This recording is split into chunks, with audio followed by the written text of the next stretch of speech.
Hi, let's take a look at Ultimate Wolverine issue 1, written by Chris Condon, drawn by Alessandro Cappuccio, and colored by Bryan Valenza. Full spoilers ahead, so you're forewarned.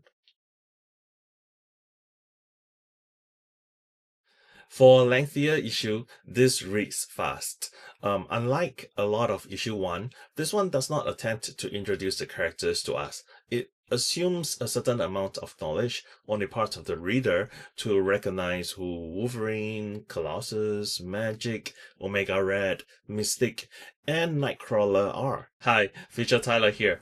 When each issue is a month, there is really not enough time to introduce all the characters, their factions, and their allegiance, their powers, etc. Condon incorporated some of those into the story he wanted to tell in this first issue.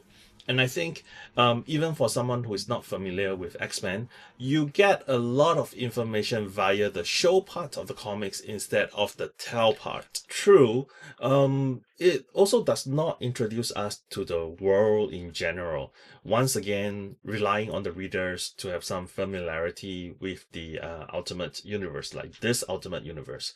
Like, it would have been nice to have some additional background information regarding the world and how it is different from the 616 universe from an issue 1 perspective. But the thing is, these knowledge are really not necessarily necessary for the story in this issue. That is true. And this first issue is also easy to follow. There are two factions, the opposition versus the Directorate X.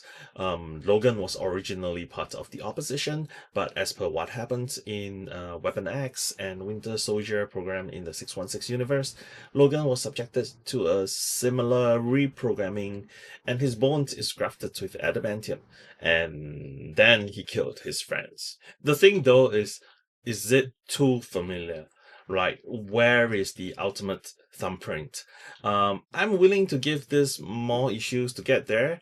One of the interesting thing that is only briefly mentioned here is that there is a mutant telepath in the mix. Directorate X used him or her to get Wolverine under control. My first guess is that is Jean, but would the Maker leave the potential host of the Phoenix Force alive in his world? Or could that be Xavier? Would he also be too dangerous for the Maker to be left alive? Well, not only that, there was a Weapon X, presumably, and he was terminated or kept in stasis in the damage control facility, which the Ultimates broke into to free Human Torch. So if this is Logan, who is that Weapon X? Well, with our theory of more than one ultimate universes, it could be from any of the other Maker's universe. But theories aside, we saw only half a plaque with weapon on it and adamantium clad feet. So that could be anyone actually. We do not, we do know that this one is Logan.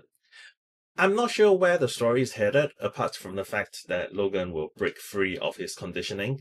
Um, I'm actually curious to see how that happens and how they actually wipe his mind. At this point, I'm definitely intrigued, and this one is actually closer to Ultimate X-Men than the actual Ultimate X-Men book. My main uncertainty, though, is that this is the only one, if this is the only one Ultimate book that someone picks up, the entire 6160 universe and its setup might be lost on them. And I'm not sure if my favorable response to this book is a result of having all those background. That's a fair point. Cappuccio's art is appropriately dark with a lot of like shadings and shadows. Not surprising since, my last outing with him was his Moon Knight, and that has a lot of like shading and shadows. His art is characterized by fine lines that always reminded me of pencil drawing. It sounds kind of oxymoron because comic art is pencils and then inks. But what I meant is that the final product does not look like it is ink, which usually is done with like brushes, actual or digitally, done. It looks like everything is drawn, finished, and shaded with like fine tip pencils, if that makes sense. That is really one reason why I like his art. Design wise, I like Ultimate Wolverine's costume, incorporating Wolverine's iconic mask shape and the Winter Soldier's red star and the lower face mask. Also, Logan after the airstrike, that one looks gnarly. Appropriately so.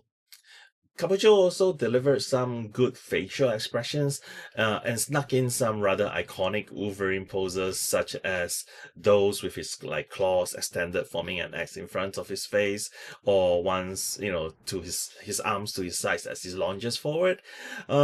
If I have to nitpick, I would say that a few of them were repeated. Action choreography though, they are pretty good. Just pretty good. Um, I really like the fight between Mystic as Colossus and Wolverine. It is well choreographed, and there were some really nice use of perspective, like the one with Wolverine's claws like coming towards the reader, and ending with him just walking off while Mystic bled out as I also like the panel where Kurt was like bumping and shooting in the other fights. Anything else you like or dislike about the art? What I think shines especially are the establishing shots. The overhead shot of the forest as a severely burnt and injured Logan was dragging himself through the forest. The shot of Logan falling straight for the church while with a large moon in the background, and when Wolverine walks out of the church after the massacre. While I love Valenza's colors on Wolverine, I'm not too sure about his coloring in this one. It is a bit of a nitpicking, but I find that the shading is a little bit too blotchy in that sense. And with the amount of shading from Cappuccio's art, I would have preferred it dialed back a little bit more. To be fair though, there are some parts where the colors actually helps gives the art some dimensionality, such as on the face of Dr. Prostovich. As with all the Ultimate line of comics, this one is good. The question is how good. It is a 3.75 out of 5 for me. This is a little bit more conservative, partly because, as we have just discussed, we might be colored by the entire Ultimate Universe setup. Agree. The art is good though. So this is definitely worth checking out. If you like this video, please give it a like and subscribe. Please share this with your friends and leave us a comment below. Thanks, and Tyler out.